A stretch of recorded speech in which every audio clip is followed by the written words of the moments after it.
episode of Crash Course of Politics and World Affairs, mostly in Western Europe. Today I'm joined by my co-hosts Sally S., our fellow historians Shravani and Shreya, who should be here any moment. She texted me saying she was running late. She'll be here though, don't worry. But we should definitely get started. I think we're already behind.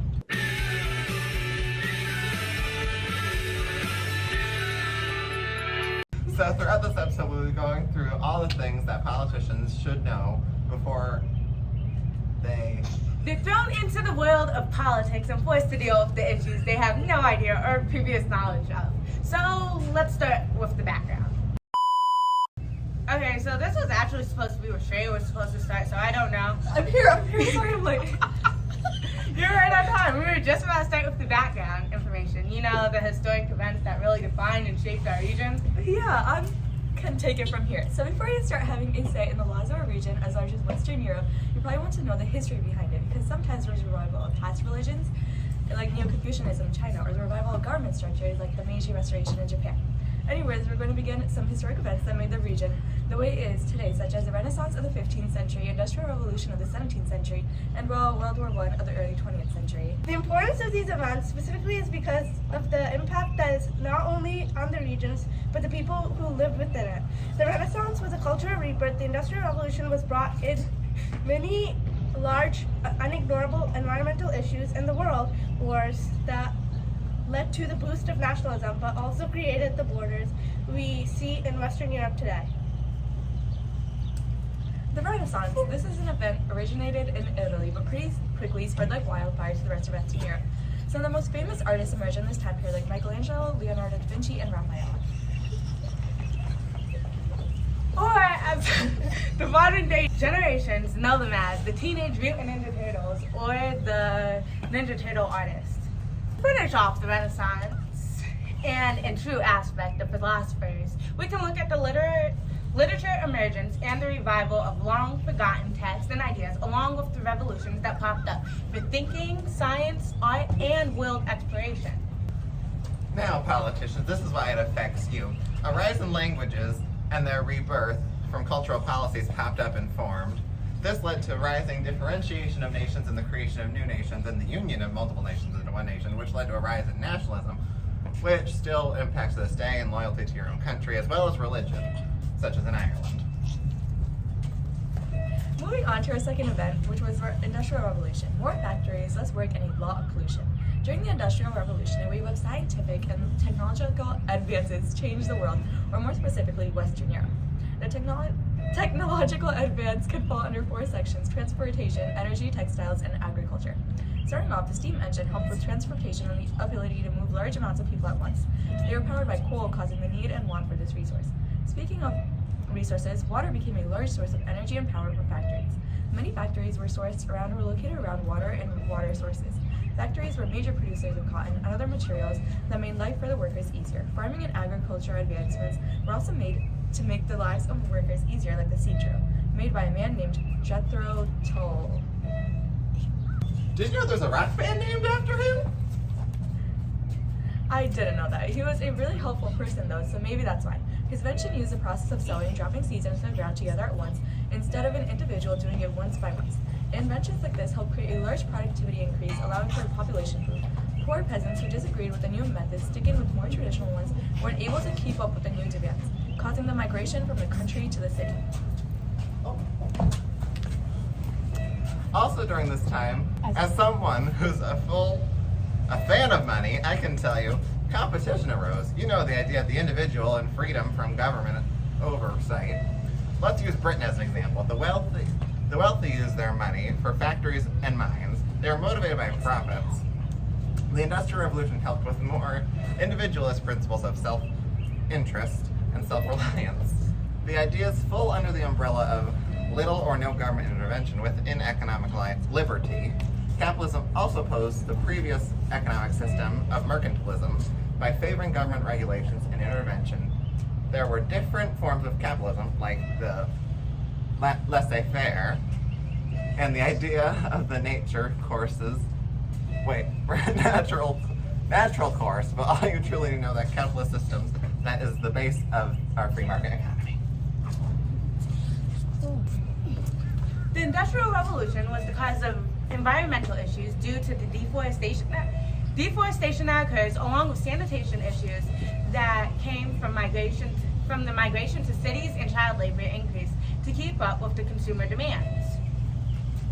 Third, we were finally brought to the World War. Starting off with World War I, the causes can be recognized as MAID, which stands for militarism, alliances, imperialism, and nationalism. Nationalism is the main idea that we'll be looking at today and can be defined as a creation of identity between nations and power structures that were created.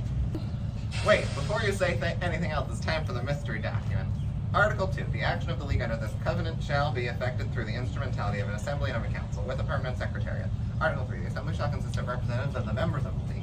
The assembly shall meet at stated intervals and from time to time on occasion may require at the seat of the League or at such place as may be decided upon.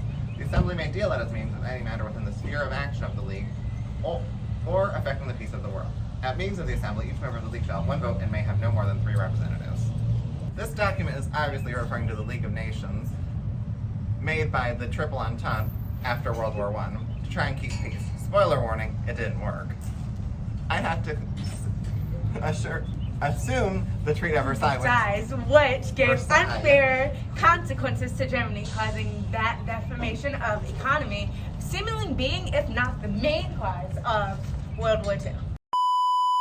History changes every second, yet some things go on for hundreds if not thousands of years. Let's take a look at a couple of them. Great, so one continuity is a conflict between Roman Catholics and Protestants of all denominations. Ever since Martin Luther painted the 95 Theses on the door of Wittenberg's Castle Church, the division and battle for dominance within the Christendom between these groups has been omnipresent. So, like the 95 restaurant. Not exactly. It could have been the inspiration, though. Let's start our journey with Henry VIII of England, the splitter of churches and of ladies. Sorry, Anne. Henry divorced the Church of England from the Roman Catholic Church and Pope Clement VII after he was denied his divorce from Catherine of Aragon. This led to a centuries-long English conflict in England, religious conflict in England. Sovereigns had to publicly denounce all Catholics in their accession declarations up until George V had it changed in 1910. The other two monarchs continued with Henry's trend. Mary I had hundreds of Protestants executed in the Marian persecutions. That's where she got her nickname Bloody Mary. Elizabeth I had her cousin Mary, Queen of Scots, executed out of fear that she would try and depose her. Wait, I know this. It's from that show Reign, isn't it? Perhaps. It's like the only show I haven't watched. Finally, James II and VII was the last king of England, Scotland, and Ireland. He attempted a return to absolutism that had been completely ended with his father's execution in 1649. Act of Settlement in 1701 formally banned all Catholics and their spouses from ever succeeding to the English throne. Don't forget the 30 Years' War, which challenged both the Holy Roman Empire's existence and its Catholic foundations. The Pope crowned the Emperor, which angered Protestants who didn't recognize papal authority. Over time, 3 denominations battled for dominance: Roman Catholicism, Lutheranism, and Calvinism. By the end, over 8 million had died, with some areas of Germany losing over half their populations. Yeah, I got it. That's a lot of people for the 17th century Europe. Anyway, the Irish Revolution also had its roots in religion. Northern Protestants mostly supported the monarchy, while Southern Catholics mostly supported their own Irish nation-state. Eventually, the troubles continue on for centuries, and with numerous bombings committed by both loyalist and unionist loyalist and unionist are the same. Loyalist and nationalist organizations. Moving on to our other continuity, nation-states. A nation-state is a territorially bounded sovereign polity that is ruled in the name of a community who identify themselves as a nation. Nation-state formation arguably began with France after the French Revolution. The idea of the creation of a nation-state gives rise to extreme nationalism, occasionally leading to genocide, most notably the Holocaust and the Rwandan and Armenian genocide. Western Europe has given birth to some of the most consequential people in human history. From Christopher Columbus to Napoleon Bonaparte and Queen Victoria to Albert Einstein.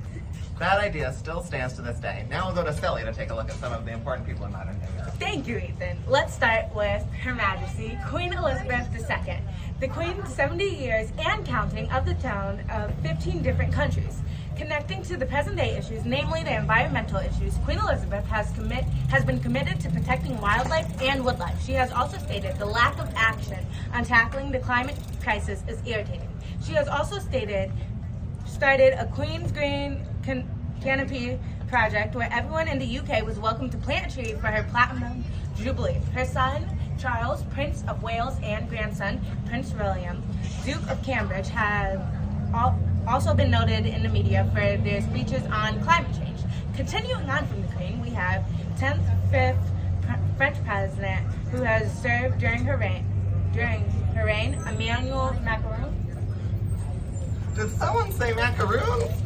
No, ding dong! Emmanuel Macron, president of the French Revolution. France has been pretty active in the fight against climate change with a wide-ranging environmental bill, but environmentalists and politicians have accused Macron's government of putting corporate interests above tough proposals. He also prides himself as a leader on climate issues, and some say that he is only doing this to boost his credentials for the presidential election as his term is almost over. Fun fact, Macron's dog once peed in a fireplace at the Élysée Palace with the meeting with other government officials. Last but not least, Antonio Guterres, Secretary General of United Nations, he has said, and I quote, "The world is sleepwalking to climate catastrophe." He has also warned that the world must cut greenhouse gas pollution nearly in half by 2030. Of course, the UN actually never does anything. That's not true. There's been peacekeeping missions. Well, like in Ukraine, what has the UN done for Ukraine? That's more of a present day issue. You're changing the topic. If clear to us all that Western Europe today is very different from the past, let's discuss how the Enlightenment was a turning point that changed the history of Western Europe forever. The Enlightenment was an intellectual movement that occurred in Western Europe that took place around the 17th and 18th centuries that changed people's views on religion, nature, and humanity. The Enlightenment caused many changes in Western Europe that was motivated by the goal of separation of church and state, most just separate from the Catholic state. There was introduction to mathematics and modern science as a source of education instead of religion being taught. The Enlightenment started many modern ways of schooling, medicine, democracy, and more. What were some of the events that provoked the Enlightenment and were equally important? The direct result of the Enlightenment was the French Revolution, and the idea that society is a companionship between the government and the governed people came from the Enlightenment. Another result would be the widespread education and the findings of universities and libraries. I also heard there was a counter movement that happened after the Enlightenment, namely Romanticism. It was an intellectual movement like the Enlightenment, but it emphasizes objectivity and the primacy of the individual.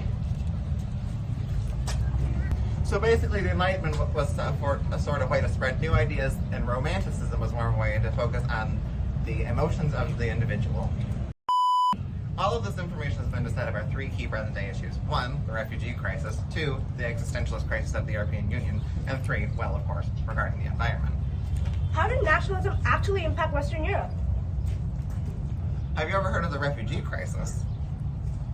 Yeah, I think so, but I need a refresher. Refugees from the Middle East come through southern Europe into the rest of the continent. In the post-World War I 20th century, European powers drew arbitrary boundaries in the Middle East, which grouped rival nations together and basically set up a perpetual state of war. Now these people are going to escape from violence and are coming to, very rarely but sometimes, commit violence, and nationalist parties are using this against them. Oh wow, what other issues are there? Have you ever heard of the European Unionism crisis? I know what that is. With the Brexit fresh in mind, other countries are seeing the potential of leaving the European Union because of nationalism. Different nations begin to see themselves as too distinct from and sometimes superior to others, hence the belief that one should be Italian, for example, versus European. Don't forget the examples. What examples? Marine Le Pen in the Assemblée Nationale in France, Santiago Abascal in Vox in Spain, and Giorgia Meloni in Fratelli d'Italia in Italy, and Andre Ventura in Chega in Portugal. Environmental issues.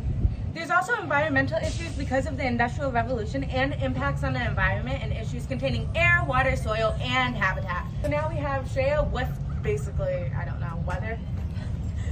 God, it's warm out here, most likely caused by the air pollution in the air. This is one of the biggest issues of the world. We know of greenhouse gases, which are contributions to global warming. Additionally, pollution has had health impacts on civilians, with some cities having such high population levels, masks are worn on the streets, even pre-COVID. I didn't think anyone except doctors did the mask thing before COVID. But while I'm still talking, water pollution is definitely a problem when factories are located near natural water resources.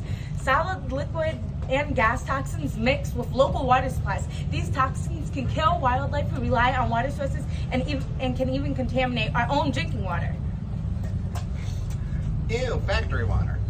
Next is the soil contamination, which is also a problem arising from industrialization. Lead and other heavy metals / toxins get into the water or into the soil and contaminate crops that grow there. God, so there could be lead in my bread? It's entirely possible. That's horrible. Just like habitat destruction, forests are cut down for their lumber and ecosystems destroyed for infrastructure and mining. Destroying these habitats can lead to plant and animal extinction when they're unable to relocate and adapt to new environments. Oh, that's so sad. Psychologists and whoever might not be lying about when they say we're an inherently selfish species. In summary, the question is, what kind of advice can we give to modern-day Western Europe? What can we tell them to help them from repeating the mistakes of the past while building a brighter future for everyone? One piece of advice would be listening to the needs of the people and not acting on your own personal benefits. Another piece of advice would be to be a good communicator and have a vision and purpose that would inspire others and make our world a better place. A final piece of advice for politicians would be to deal with the problems of the past rather than ignoring them, forgetting them, and standing by letting these events happen. Indifference allows tragedy and bad history to be written. Let the next history books be filled with promises and change for the better. We must grow up. We must be better for the next generation and give them nations to be proud to grow up in. I'll close with two things. One, no nationality is superior to another. I'm talking to you, Marine Le Pen. And two, the environment is a crisis. Concern yourself with that instead of money. That'll be all for us. Good night, God bless these United States of America, and God save the Queen. Wait, I'm mixing.